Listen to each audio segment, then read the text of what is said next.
Hey guys, what's going on?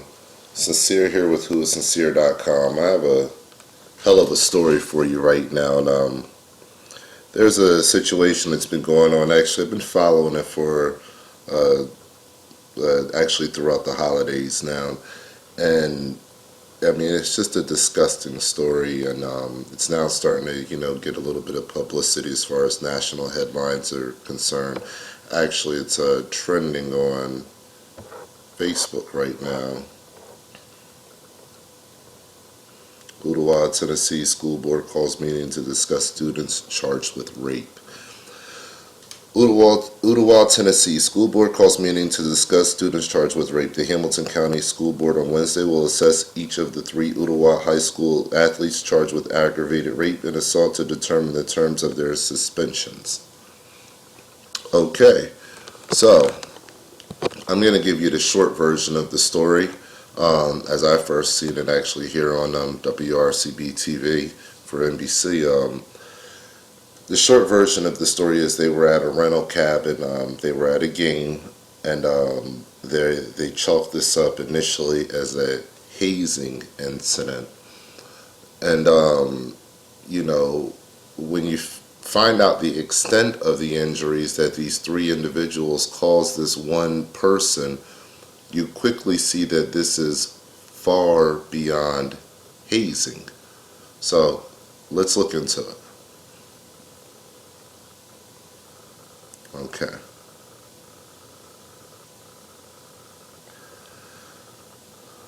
All right, here we go. The juveniles were members of the Ooltewah High School basketball team. One is a senior and the other 2 are sophomores. Police say the victim is a freshman player. The incident reportedly happened during the Smoky Mountain Classic basketball game. The 3 are being held in the Sevier County Juvenile Facility. Family members tell Channel 3 the victim was treated and released from UT Medical Center in Knoxville after an 8-day stay. Sources say 2 other players were also injured by teammates, although their injuries were not as severe. The 3 basketball players now are dismissed from the team are accused of assaulting their teammate with a pool cue over Christmas break, according to our partners at the Times Free Press. Police say the incident happened at a cabin in Gatlinburg, where the team was staying for a game. The victim needed surgery for his injuries. Okay, guys. A pool cue, 3 guys on another guy.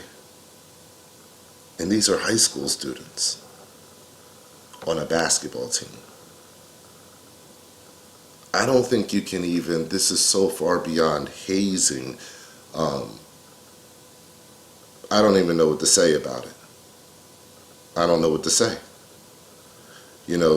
For the word hazing to even come up, I mean, this is just criminal.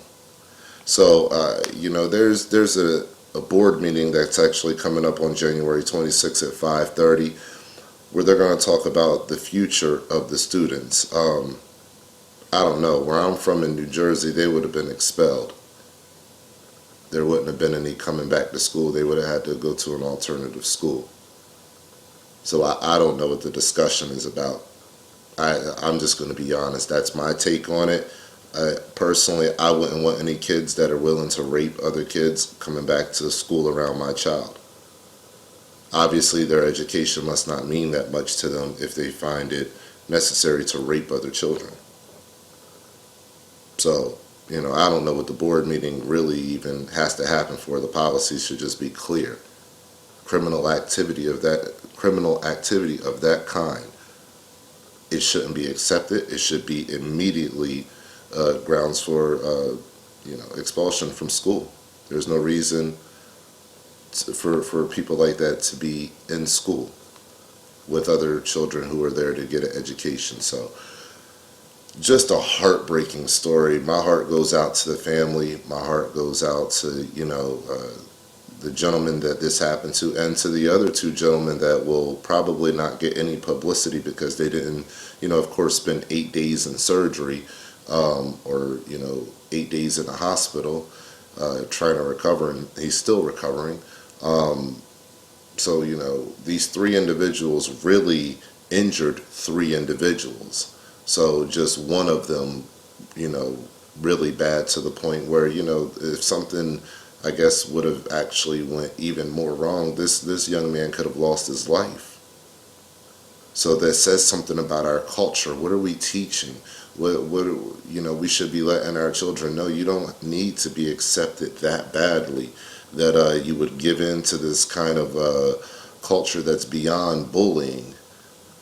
It's just criminally negligent of your own well-being.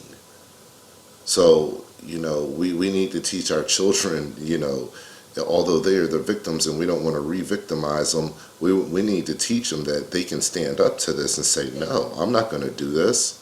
If that's what it takes to be a part of the team, I don't want to be a part of the team. I don't need it. So that's what needs to, you know, that's the conversation that needs to go on, and we need to empower our children to know that this is wrong, that this is not necessary. Hazing to be a part of something is not necessary. Not this, not this. This is too much. This is way too much.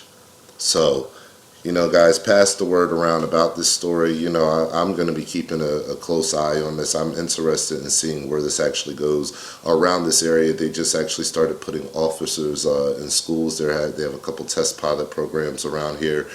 So I want to, you know what they would say as far as whether, you know, officers being in schools could have stopped an incident like this. I doubt it. This happened in a rental lodge. So, I mean, you know, guys, there's so much going on in our schools. Pray for our children, you know, pray for our children.